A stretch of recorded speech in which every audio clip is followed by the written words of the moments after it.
rooms long enough, you will understand what I'm saying, because as dark and as small and horrible that my life got, and I was led to these rooms, I was brought literally from the gates of death and insanity into a life beyond my wildest dreams, from a loving higher power that I found through this program and through these steps.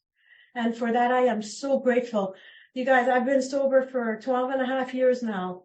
And if you had told me 12 and a half years ago that I would be where I am today, that I would see the world through these eyes, and doesn't mean everything's always perfect. My perception to life is different. There's no way I would have believed you 12 and a half years ago. But it's true. So if you're struggling, please stick around, because Alcoholics Anonymous is the ticket. And God, this beautiful God that I found in these rooms, guides me through my life. And my life is beautiful today. I struggled a lot. I spent about 20 years out there, putting everything that I could in me to make me feel better. I had a God-sized hole in me. I had a spiritual malady, and alcohol was my solution for a very long time. Other things were my solution, anything that I could get my hands on to fill that emptiness, and it worked. It worked for a while. And then it stopped working, and it started destroying. That's what happened. It started destroying everything around me. And it was no longer my medicine. And, eventually after about 15 years, I discovered these rooms. I still struggled for a long time, because I didn't have that acceptance. I was brought into these rooms, and I went back out again. I was absolutely pummeled. But my alcoholism, our disease is like that, right? It's not done with us until it's done with us. But finally I was brought back in, and I was just demolished. I didn't have a soul left in me. Relationships were completely destroyed. My family wanted nothing to do with me. I was a sick person. I was so full of fear and anxiety that I couldn't even look up, and I couldn't look in the mirror and look at myself. I had so much self-hatred. I couldn't look up at people, and I didn't understand what was wrong with me, and why everybody was having normal lives and growing in life and having families, and their careers were flourishing, and why was I just not able to do that, So I came in 2006 to the rooms for the first time, and I was just demolished. I came in with my head down, and all these bright-eyed and bushy-tailed alcoholics that were sober were greeting me, and I didn't understand what the hell they were so happy about, and it was really annoying, but I had nowhere else to go. And I came in, and you know what? I'm gonna talk about this, because this is where I experienced the first miracles of God's presence. Because when they told me pray to stay sober, just pray, and I was like, are you kidding me right now? Like, okay, so for the last 20 years, I haven't been able to stay sober one day, or even for 2 hours. And you're telling me if I get on my knees and pray, I'm going to stay sober? You must be losing it. But you know what? I had exhausted all my resources at that point. Didn't have many other thoughts. So I said, okay, I'm going to do that. I just was done, right? I had nowhere else to go at that point. So I get on my knees in the morning. I joined this little group, and I made it my group, and I would just keep coming back. And in the morning I would just say, please keep me sober. Please keep me sober. God, please keep me sober. And I stayed sober. So I stayed sober like 2 hours, 3 hours, 1 day, 2 days, 3 days, 4 days, and a week. And at night I would just say thank you. And it worked. It worked. Those were the first miracles that I started to see in my life from God. First miracles. And I forgot something actually just before that. I remember just before I came into the rooms, I had a really bad bender. Just to, the way that I drank was alcoholically. Obviously, when I put one in me, it's not over until it's over. I was behind closed doors for about 4 days, drinking, using, smoking, doing that whole, shebang behind closed doors. It was ugly. And then 4 days later, I was out of everything. Everything was gone. And it was just me left alone in that apartment. And I was walking around. I was barely able to walk. I was shaking. I looked in the mirror and I couldn't stand the sight of myself. And I remember falling to my knees and praying. And I just said, please help me because I can't do this on my own. And I remember praying. That was 1 week before I actually went into AA. And God was listening. And you know what? God is always listening. God is always shining his light on us. Always. It's always there. It's always shining. It's only us that block that. It's with our resistance that we block it. It's this wall that we have that is so high, this wall of fear and anger and character defects and all the crap that's there that essentially we get to break down with the steps, right? But I know God was listening. And when I reached out that day, it was kind of like breaking that wall down a little bit. And God's light was able to shine through just enough for me to get to a meeting, right?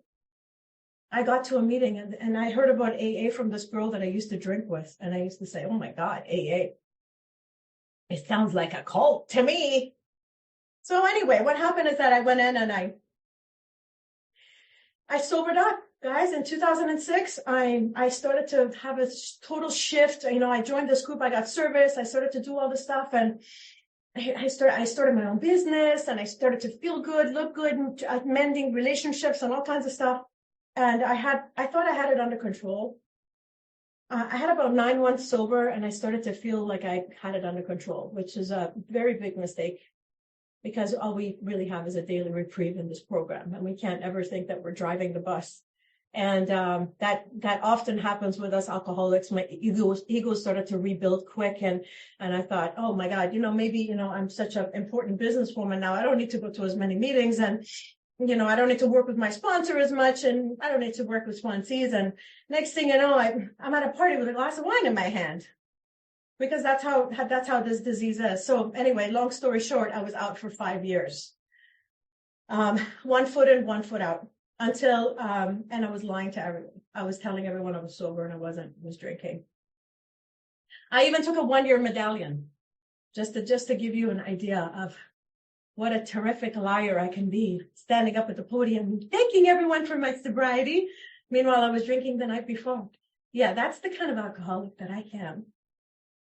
That's how honest I am. And that's how conniving I am. And inside, imagine how I feel about myself.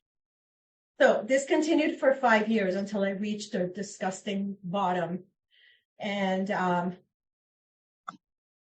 remember, I'll never forget that day. I was on my knees and I was on the phone with a woman who was my today's sponsor. She is my soldier sister in this program, my angel. And she was on the phone with me for about 3 hours. And I was crying and I said, I know I'm one of those people that's never going to get this program. And she said, no, you are. You're going to let's pray together. And I said, oh my God.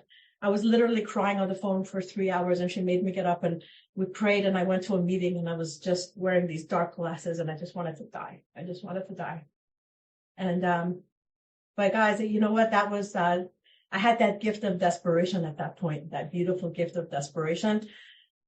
That is, it's a good place to be for us alcoholics. So I walked into that room.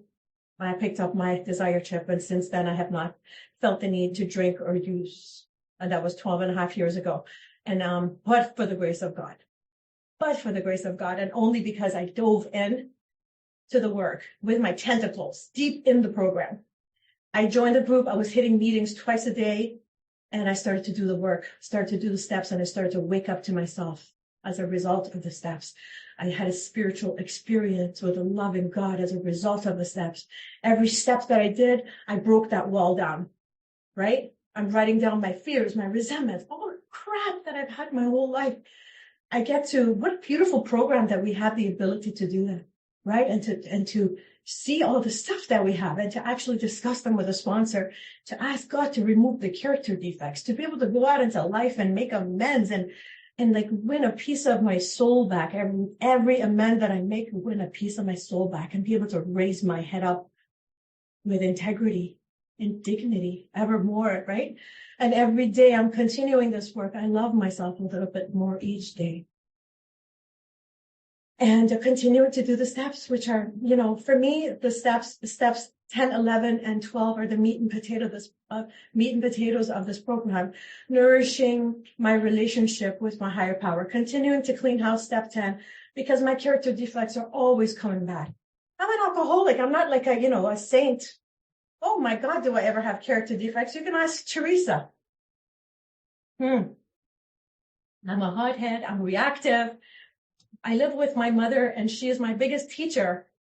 I love her to death, but she is my biggest teacher. She presses my buttons, but God put her here for a reason. It's for me to work on myself to be a better person. But I tell you that I have the opportunity to keep cleaning house, And step 11, wow, to nourish my relationship with this beautiful, loving power of God.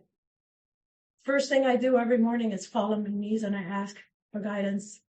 First thing I do before anything happens, I just crawl right down to my knees and I ask prayer. Prayer is me asking God, is pouring my heart out. My prayer could be in various different ways. It could be step 7 prayer, step 3 prayer. It could be the St. Francis prayer, or it could just simply be, God, please fill me with your loving being so that it flows through me and into the lives of others. What would you have me do today? God, help me be of service. God doesn't make too hard of terms. My prayer can be simple. He's listening. He doesn't care. He doesn't judge. And then it's very important to me to sit in meditation because, that wasn't easy at first, right? And that's something that becomes easier over the years, with practice. Our brains are very, I don't know about you guys, but I have a committee up in here that as soon as, if I'm sleeping and I wake up because I have to use the bathroom in the middle of the night, it's like 200 people rushing into my head, right? It's crazy up in there. So I need to shut that noise. I need to sit. If I pray to God, then I need to shut that noise to be able to listen to God's message, right? And God's one and only voice is silence. So, I do a lot of guided meditation. I sit quiet, but I have a little sanctuary and an area in my home that I burn smudges and candles, and it's my little spot with crystals. And I sit and I do my meditation, and I'm plugged in. And when I am, my God is guiding me through life. It's a beautiful thing, and God talks to me through people. God talks to me by way of my own intuition. God talks to me in all kinds of ways. I get messages.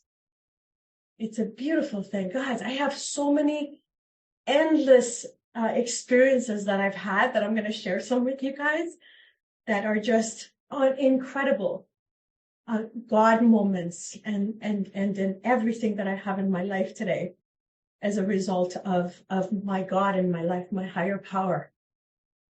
And when I tune out of that, and it happens sometimes, when I ease up on my praying or meditation because life gets too busy sometimes, I don't hear that.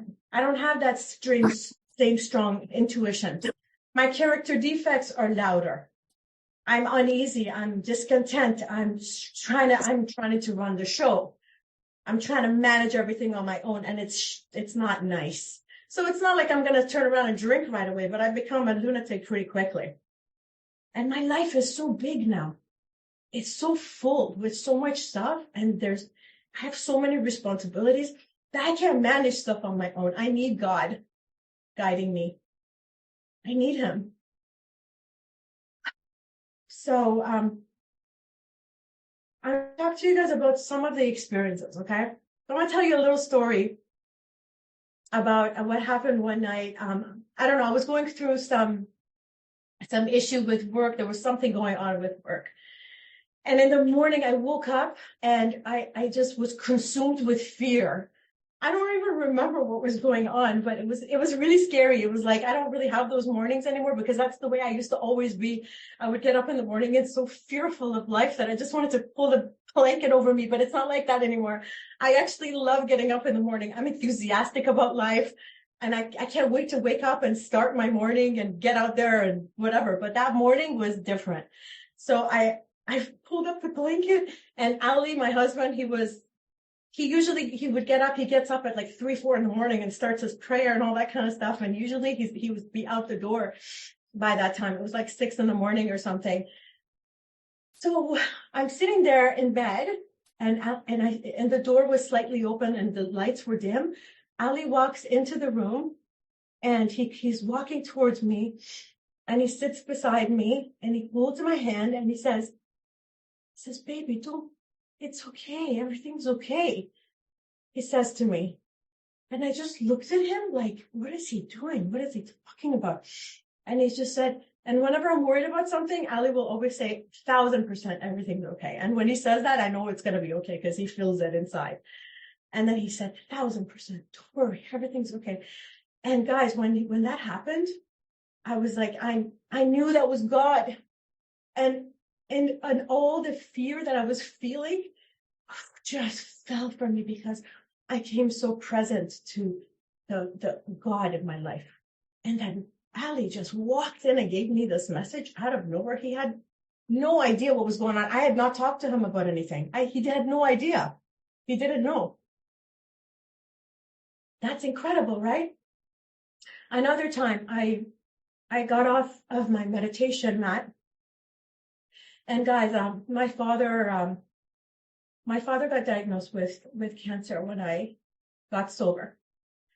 And I spent about 5 years with him sober, taking care of him and holding him by the hand. And I had some incredible times with him. And I was so close with him, which I completely would have missed if I had been drinking, because when I was drinking, I wasn't able to take care of myself, nevertheless care for others.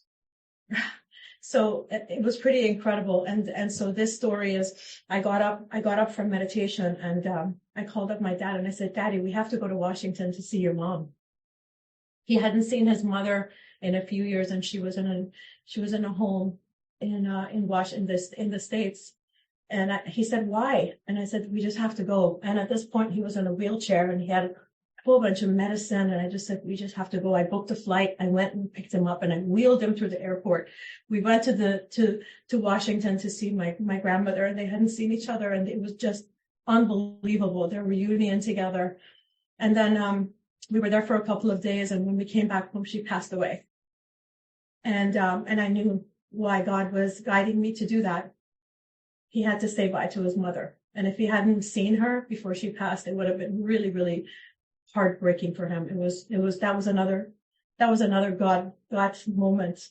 I also took my father to Brazil while he was sick to see a spiritual healer, John of God. I don't know if any of you guys have heard of him, but he would heal people that were sick.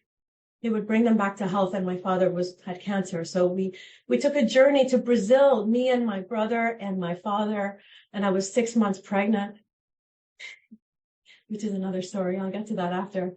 And it was crazy, but what an incredible experience. We just were meditating all day, and you should have seen my father just transforming as a result of bringing God into his life. And it was just such an incredible experience.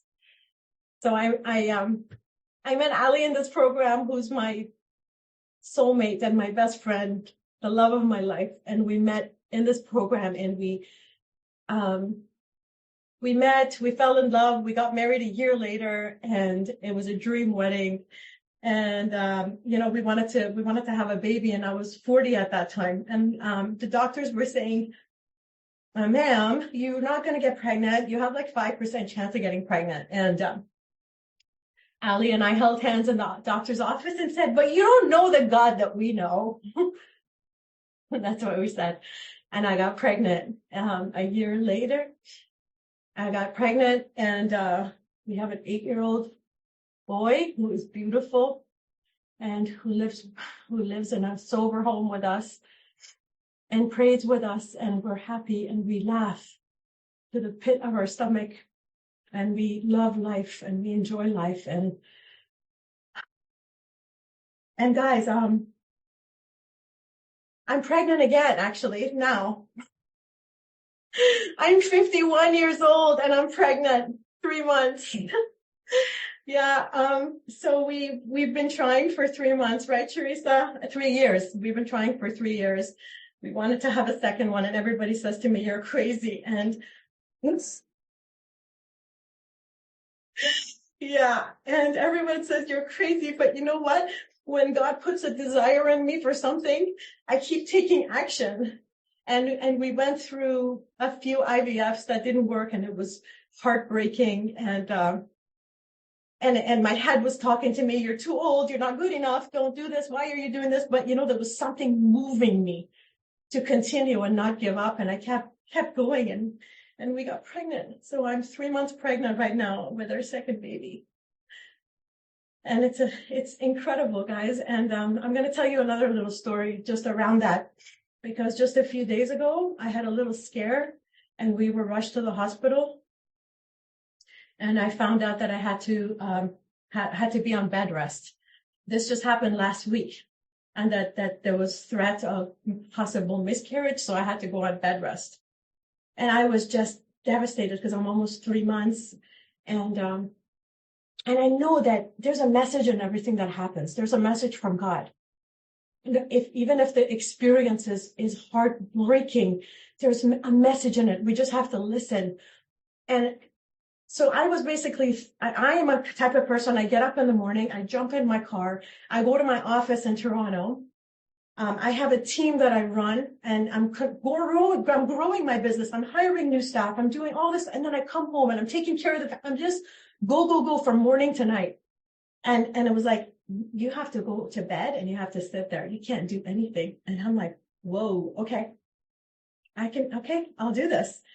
And I'll do anything right now. I'll do anything. And what I discovered is that God wanted me to slow down.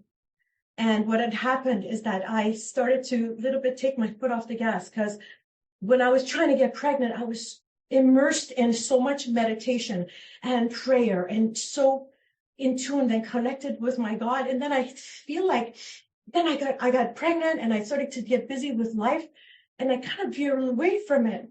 So when I was forced to be on bed rest, guys, I was just I just threw myself to God, and I was just surrendered. And I was doing I've been doing 2-3 hours of meditation a day, and just praying and trying to be of service. And I got someone to bring a laptop for me on my bed, and I got my laptop there. I got my team going, and I'm just back in tune with my source, with my God.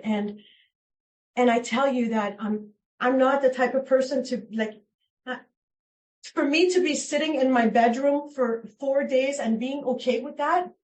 Like, I actually was sitting there with Ali on Saturday morning, and I was reading a book, I'm just sitting there. The sun was shining on me. I just meditated for an hour, and I was crying because I was like, I am in such a peaceful, incredible place right now. I don't even I understand why this happened, this whole situation. God wanted me to slow down, and God wanted me to reconnect with him. It's funny, you know what my sponsor says? My sponsor says God is jealous sometimes. He kind of wants you to go back to him, and because I do a lot of chanting and I do all kinds of stuff, he wants you to go back and reconnect and do all that. And I tell you that in the past few days, I've had an incredible spiritual shift and experience that despite of the fear of what's going to happen, am I going to have a miscarriage? That's been in the back of my head, right? Because I had a hematoma in my uterus, and it's dangerous. So despite that fact, I held on to my God and my faith, and I came to a place that I was just pure peaceful and just at ease with God. It was a pretty incredible experience, and I intend on staying here in this place. So the good news is we went back to the doctor today, and everything's looking really good. We saw the baby, and everything's back on track, but I still have to take it easy a little bit. So I wanted to share that incredible experience with you guys, because wow, it's all God, right? Guys, my life is beautiful today. I'm, like I said, I wake up in the morning and I'm blessed. I get to be of service today. I get to be a good wife. I get to be a good mom. I get to take care of my mother, who's 83 years old, and she stays with me now. I lost my dad, but I was blessed to get my mom, and she's been living with us for for about 9 years now. And it's such a blessing because when I was a little girl, my parents got separated. We all escaped from Iran and I didn't see my mother for like 13 years. And God gave her back to me now. And I get the opportunity to be of service to her and to take care of my family, right? I get to give back. I get to give back in the world to my team at work, to feed mouths with my business. We built a school in Senegal. My company funded a school in Senegal, for children who were going to school in huts.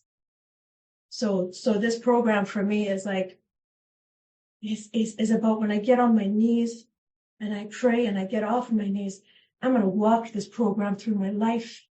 I'm going to carry this program, this God's message through every aspect of my life, into my relationships, into my business, into everywhere that I go. I need to carry that message and I need to give back as much as I can. It's incredible. You know, step 11 also talks about a lot of getting into other readings. And I'm a true believer. Like, you know, I started to get into a lot of readings of, you know, Wayne Dyer and Esther and Jerry Hicks, Abraham, the teachings of Abraham. I love that stuff, the art of allowing. And I'm right there with that co-creating with God and vision boards and manifesting, and because we're all co-creators. We dream and we dream. God moves us and we co-create. And I'm truly on top of that. I love that stuff. And anyway, it's such a pleasure and such a blessing to be sober, to be here with you guys. I shared some pretty intimate stuff tonight. And it's truly an honor to be here. And I'd like to end my talk with just a little piece of the St. Francis prayer. Lord, grant that I may seek to comfort and to be comforted, to understand and to be understood, and to love and to be loved. For it is by self-forgetting that one finds, it is by forgiving that one is forgiven, and it is by dying that one awakens to eternal life. Amen. Thanks, everybody.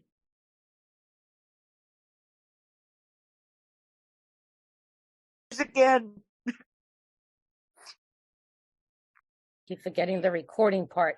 I want to, if you can share after someone does share, Afsi, if you want to. And I thought about what she said. How did you reach that place of knowing you don't have a God like we do? Like when you said that, what was your at that time? What was my what at the time? Sorry? Your understanding of God at that time.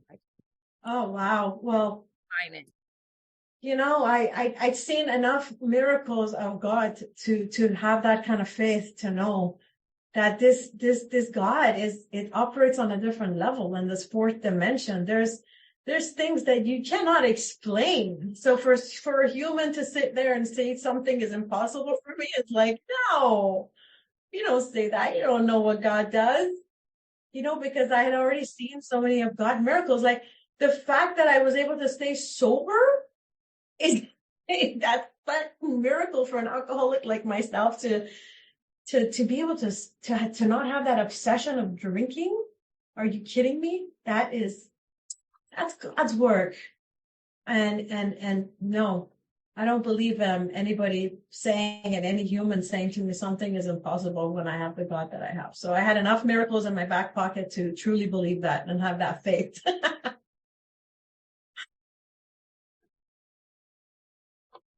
Thanks, Afsi. So, Nicole, would you like to come on up? Hi, good evening, Nicole, alcoholic. Hi, Afsi, thank you so much, my love. I am going to be holding you in prayer, Mama, because you're so brave. Oh, Lord. 51. Wow. That would be scary. So yeah, congratulations on your bravery in answering the call. I wanted to ask you about the idea of being a co-creator. You had mentioned that.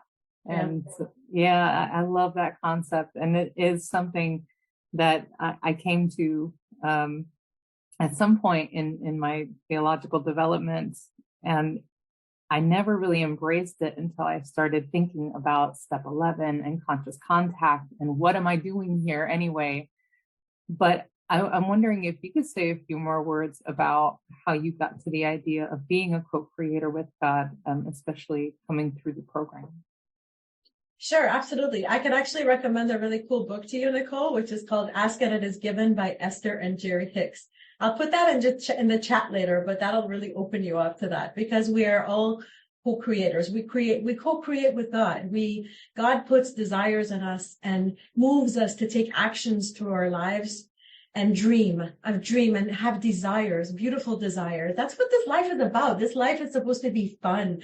We're human beings. We're filled up with desires, and God prompts us and moves us and shows us through intuition what steps to take in order to have those desires manifest. And basically co-creating is simply having dreams, potentially putting them on a vision board, and then putting it out there in the universe that this is the desire I have, and then moving through life and taking all the actions that I possibly can, and letting God move me, and just have faith and let it go and not worry about it. Know that it's going to happen. So everything that I've had in my life today, even my wedding with Ali, I had it on a vision board. there was a picture of me. I was single at the time, and my biggest desire at that time in my life was finding my soulmate and falling in love and getting married. And I swear I had this picture on my vision board of this couple. It wasn't me, obviously. And then later, when I met Ali and we got married and we had a beautiful wedding in Mexico, I looked back on that picture. There was a picture of Ali and I that was exactly identical to that picture that was on that vision board of a couple.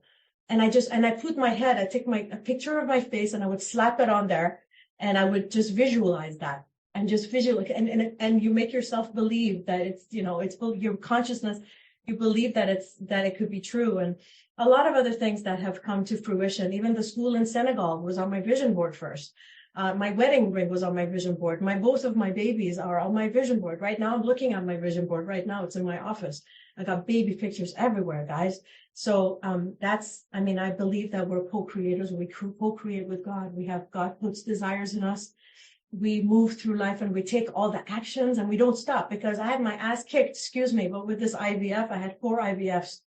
But do you think I gave up? No, I didn't give up, because I knew God put that desire in me. So I kept going, because I also know that everything happens in God's time. Everything, there's a reason for everything. Everything's on God's time. So you got to let go of the outcome. But I truly believe in that. And I'm happy to send you that book so you can look into it a little further, because it's really fun to co-create.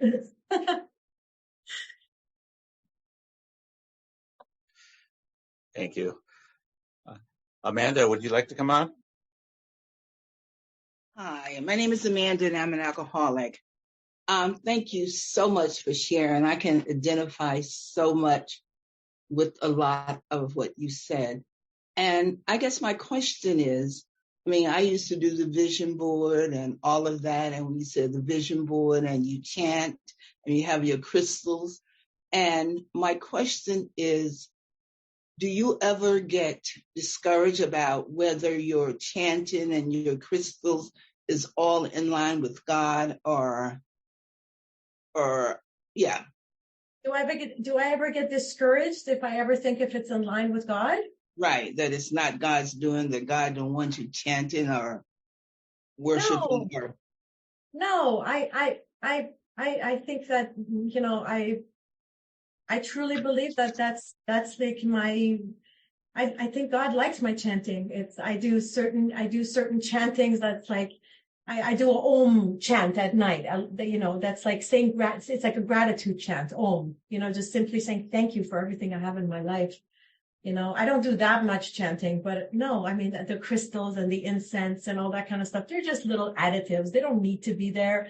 God doesn't make too hard of terms. I could just sit there with nothing. I could sit in the middle of my living room. I could sit in the bathtub and pray. God doesn't care about all that stuff. It's just, just little things I like to do to create my little space in my sanctuary, just like that. But, it's not something that's necessary.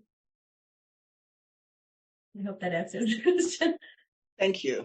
It did, because sometimes I do it and then sometimes I don't, but I really like it. And I don't know when I stop creating this atmosphere for me? No, Why? I think it doesn't really matter. God doesn't make too hard of terms. Like prayer can be done even if you're driving. If you just reaching out to God, it could be anything and anywhere, right? It could be, God doesn't make too hard of terms. For sure. Yeah.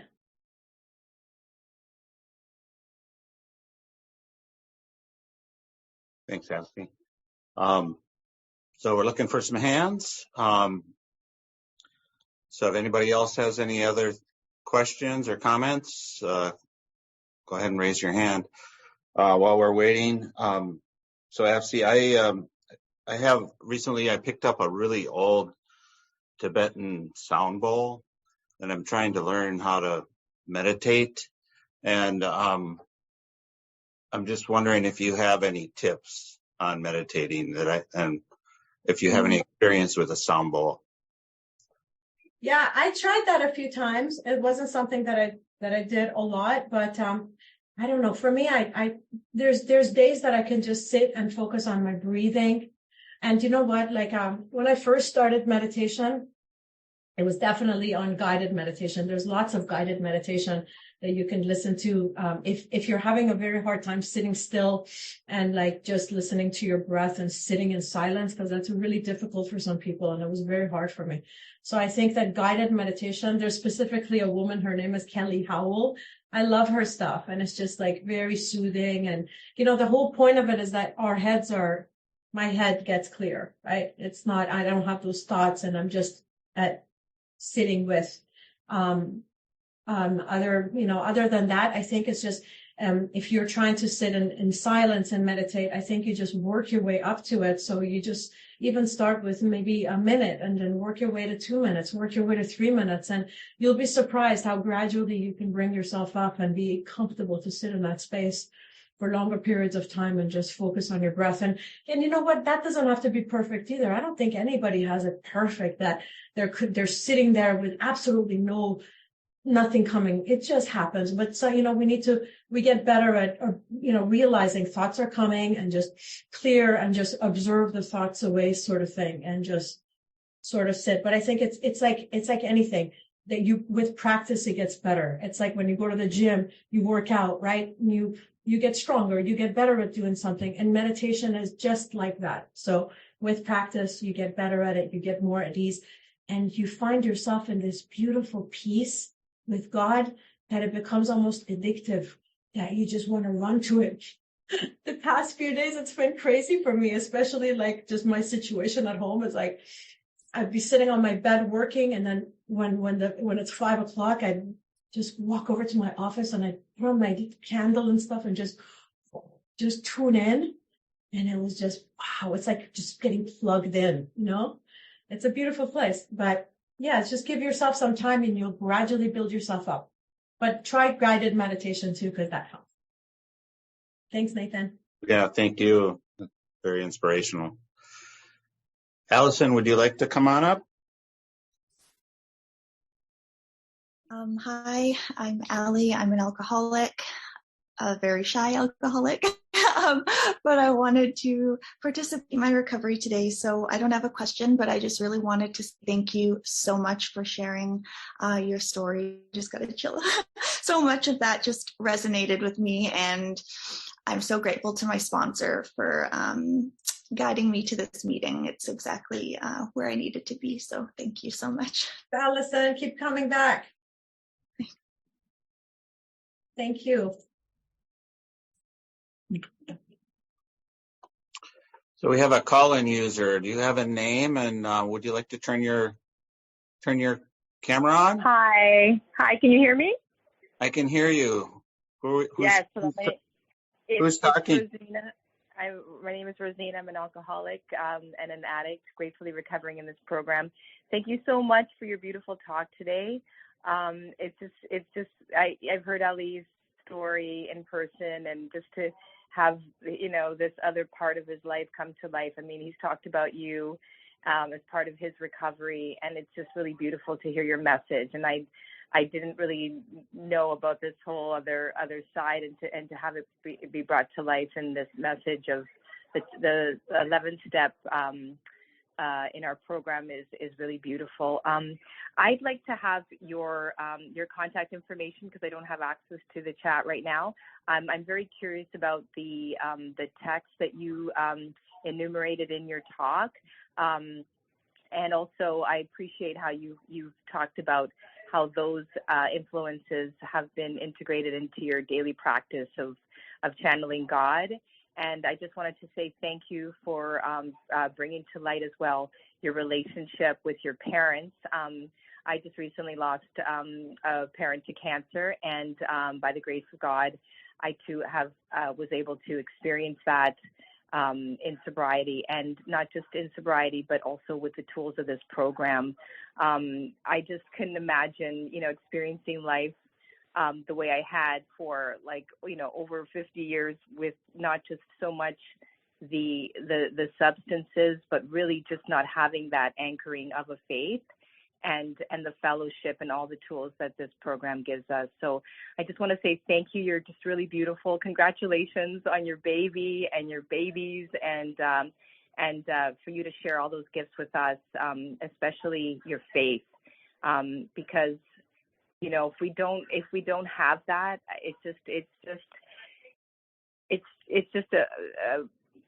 it's isolating, it's bewildering, it's all those things that led us to look to those things that would quell the fear. But when we tap into that indwelling spirit, that source, it really is just takes life to a different place. And thank you for sharing your joy with us, and just that knowing, that sense of no matter what we're dealing with, and I'm sure that roller coaster ride for you must have been really scary, but that you could tap into that source, and that was there with you, and that you could just sit tight, pray, wait, trust, and that's such an amazing place. And I'm just really touched by you tonight. So thank you so much.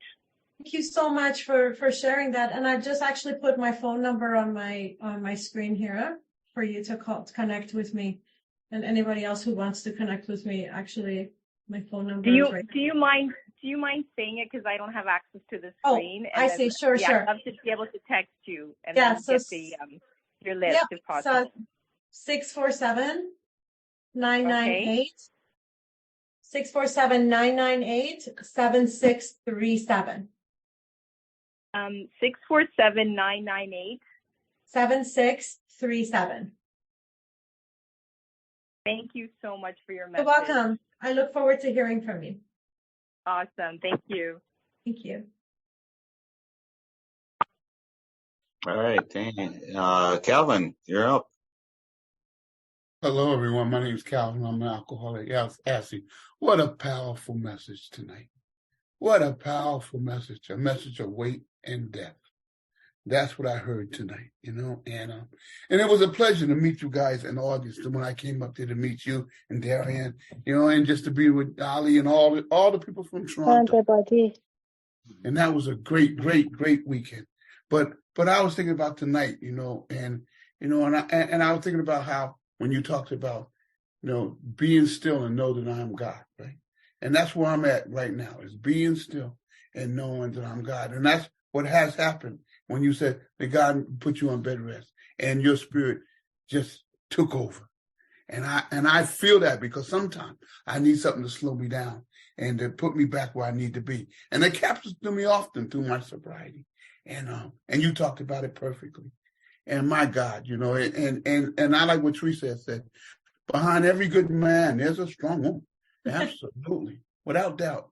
Thank God. Thank God for you, And so I'm just so grateful that I'm a part of you guys' lives, and I get to interact with you guys and it's great, and I don't really have a question, but I just wanted to let you know how I felt about that. It's just good. Thank you so much. Calvin, you're the best. We love you so much. Thank you so much, Calvin. Next time we get up there, we're gonna have dinner with you. Absolutely. In the Toronto County, the traffic is crazy in Toronto. Can't wait to see you again. Okay, we have Chip up next. Hi, I'm Chip. I'm an alcoholic. My sober date is November 25th, 1980. And I've heard some really good shares on this program, but you know, you have to be the best. And I really think that you and Ali are really a blessed couple and sent from God to the rest of the world for us to look at. And I really appreciate everything you said today. I do have a question about my meditation, and it's come to me very slowly because I was a very slow learner. I didn't drink, but I didn't get well for a long time. And now I feel like I'm ready. I don't know whether I'm just preparing for final exams when I die or what it is, but I feel closer to my God now than I ever have before in my life. And I was a church organist for 40 years, I guess, 50 years, until just a few years ago when I wasn't able physically to do it. But one of the things I heard, not from you, but from some previous speakers on this outlet here, that what they did with their meditation to learn how to meditate was a two-way prayer. So that they prayed in their minds to God, silently to God, for guidance on a certain matter or whatever. And then they waited. Well, I just am too impatient to wait most of the time. And I wondered what that would happen. I mean, you had to wait a long time for your second pregnancy to come, and you stuck with it. And I don't know that I have the sense to wait long enough for things to happen. I was drinking and I abandoned my family and my ex-wife and two daughters, and now I have two great-granddaughters. So it's, you know, they've been going along with their life and I've been going along with mine. And I still feel guilty about that, about the separation and the way it happened. But I just don't know. I mean, I've prayed for reconciliation with my family, and I don't really get what I want from that. And I just wonder how patient I have to be. Do I have to just wait until God takes care of it, or what? I don't know. I just don't know what to do. So if you have any ideas about that, I'd appreciate it. So I think that you mentioned, you have a good point. What you were saying is that you feel like God is calling you towards meditation, like you're feeling like you need to be meditating more. So I think the answer is right there, Chip, because I feel like God is potentially calling you because he wants to communicate with you, because that's the only way you're going to hear God's voice is when you sit quiet, right? Because you want things to happen in your life, but God is maybe trying to guide you towards certain things. But if you're not giving the opportunity for meditation, how is God supposed to communicate? So I think it's because God's one and only voice is silence. And so you need to really practice in meditation and give yourself that opportunity to sit quiet and practice. If you practice what I said, like guided meditation or other things, and start with smaller amounts of time and work your way up. And you're going to see that God is going to give you messages. You're going to get messages. You're going to get messages through people, through things, through situations are going to happen in your life, or you're going to hear God's guidance, you know? So I really feel like that God is calling you because he wants to talk to you. He wants to communicate with you.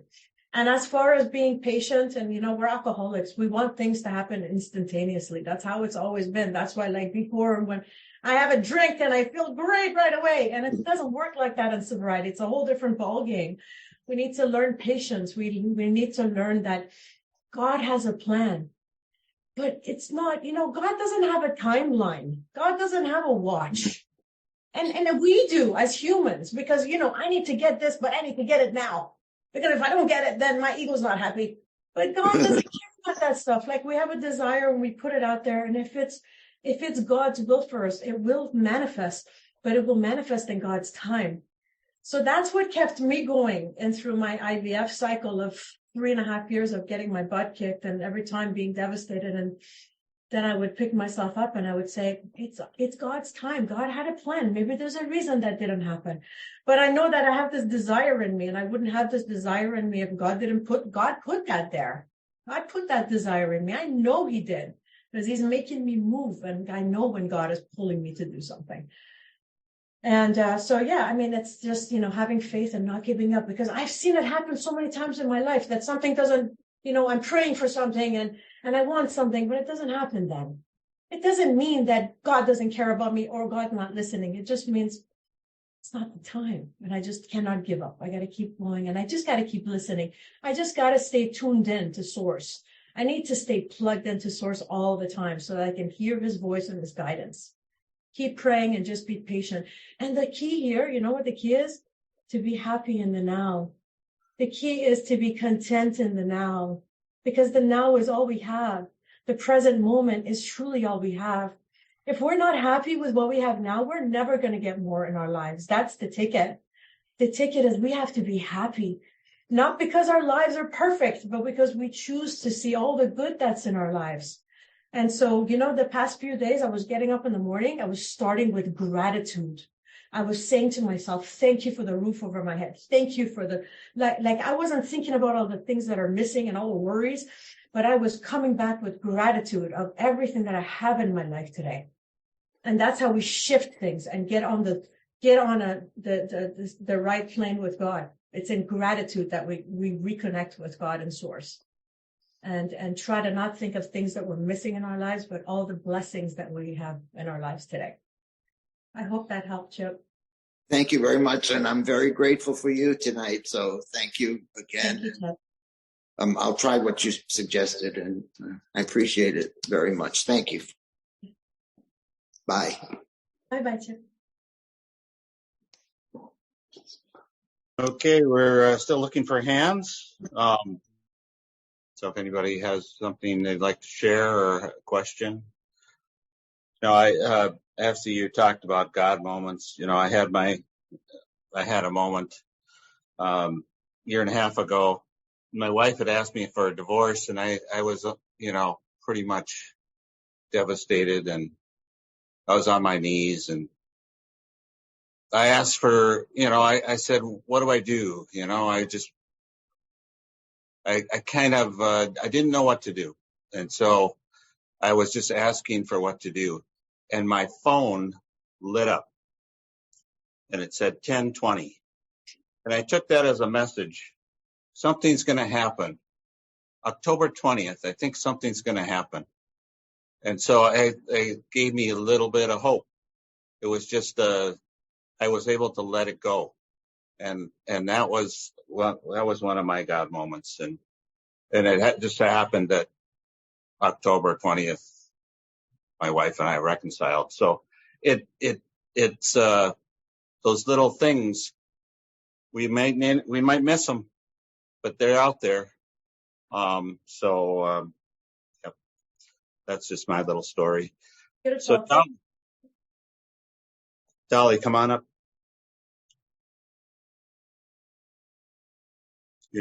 Dolly, do you have a question? Now you see your hand is raised. Okay. Can you hear me now? I can. Okay. I just wanted to tell Afsi that her story really, really touched my heart. And I just want to say that I totally understand how she feels. I had 4 miscarriages in a row, and I never went through the whatever that medical procedure is. I can't think of it right now, but God blessed us with a baby girl that we adopted when she was a day and a half old, and that was God's intervention. And I am so very happy that you and Ali are pregnant, and just take really good care of yourself. And you lifted my soul tonight. Thank you. Thank you so much.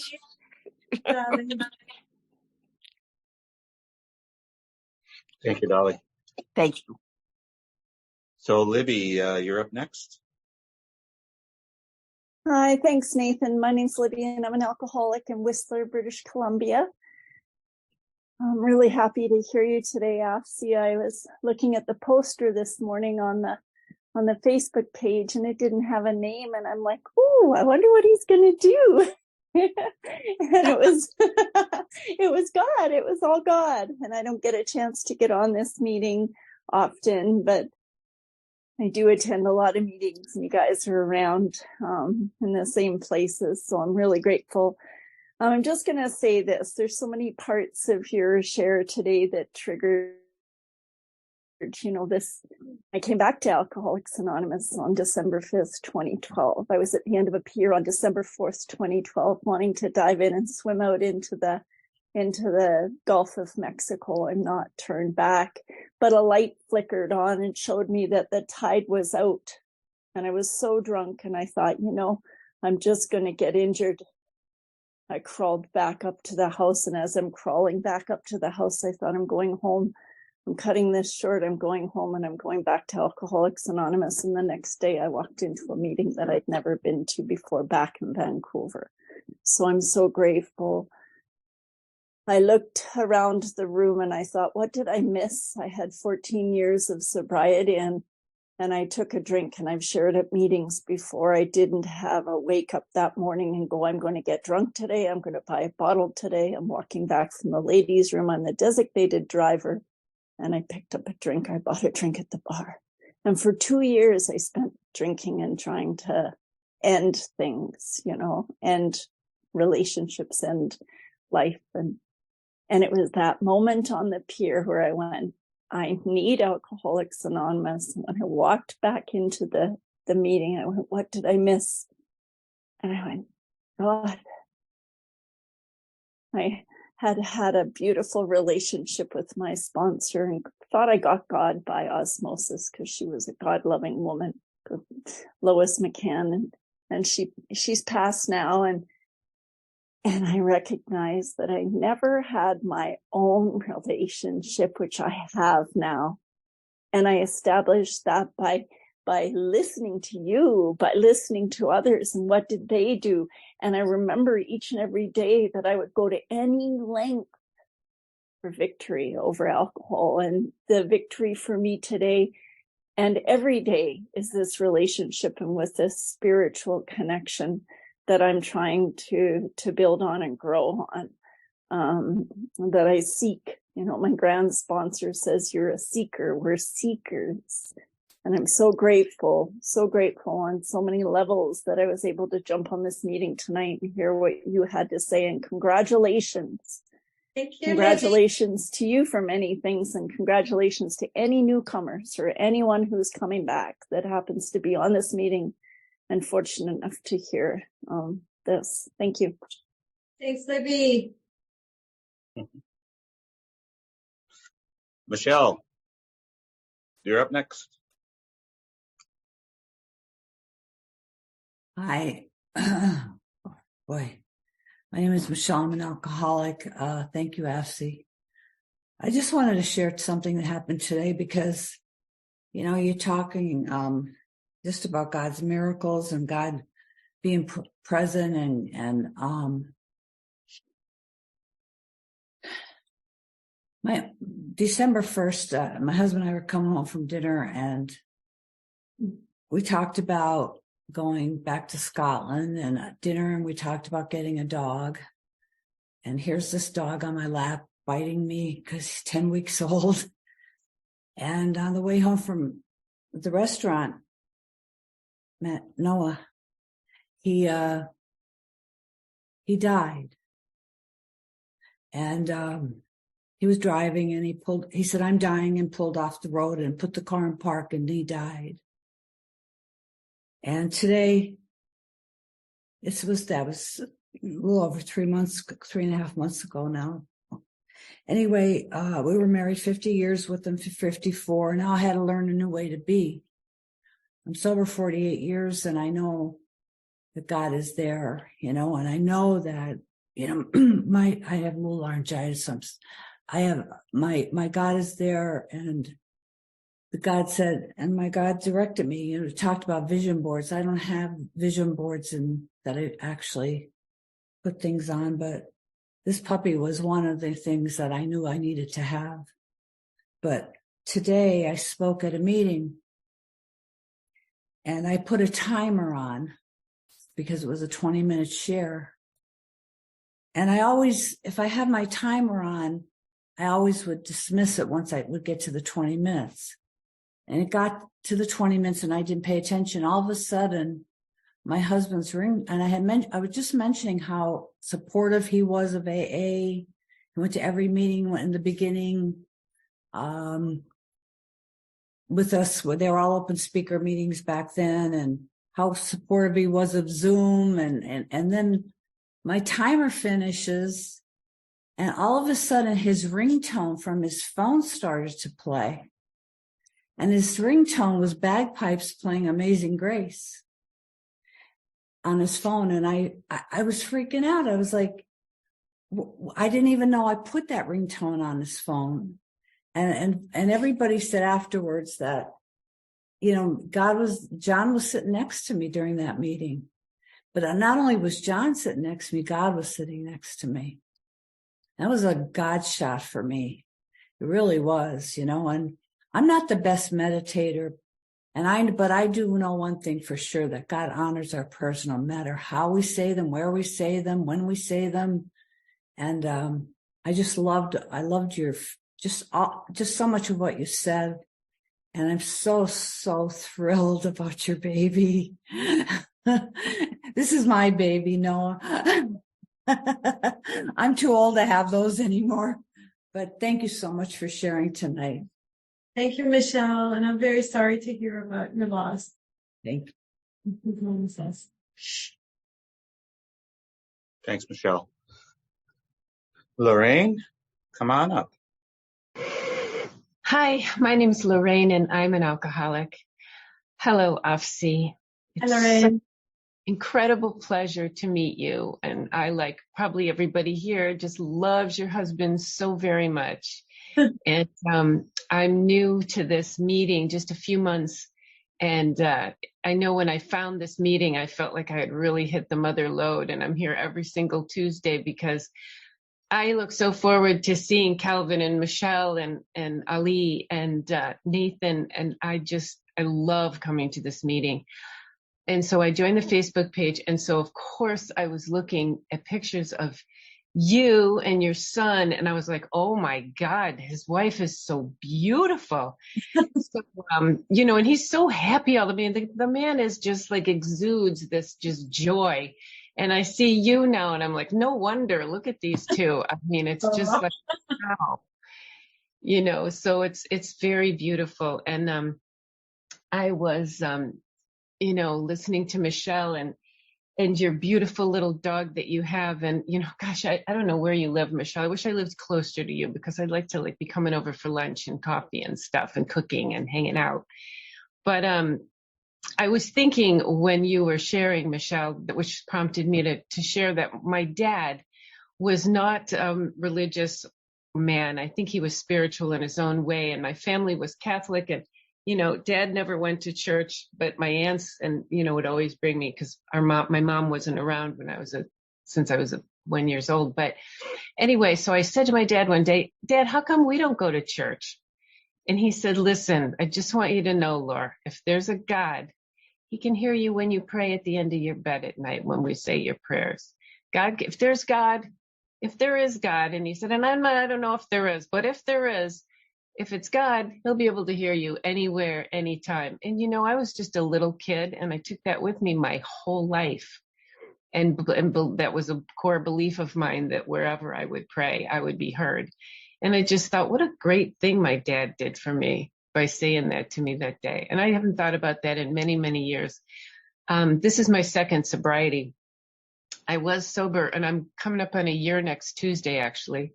But I was sober for 10 years in the program a long time ago. And, oh gosh, I brought that up for a reason. It's gone. But what was I going to say? Why did I even bring that up? I don't know. I don't remember. But anyway, I'm really glad to be here tonight. And it just won't come back. Oh, well, I'll send you a message, Afsi, when I remember. Thanks, Lorraine. Thank you for sharing. Thanks, Lorraine. And thanks again, Afsi, for sharing your story tonight. We are out of time for question and answers. So I'm going to send it back to you, Teresa.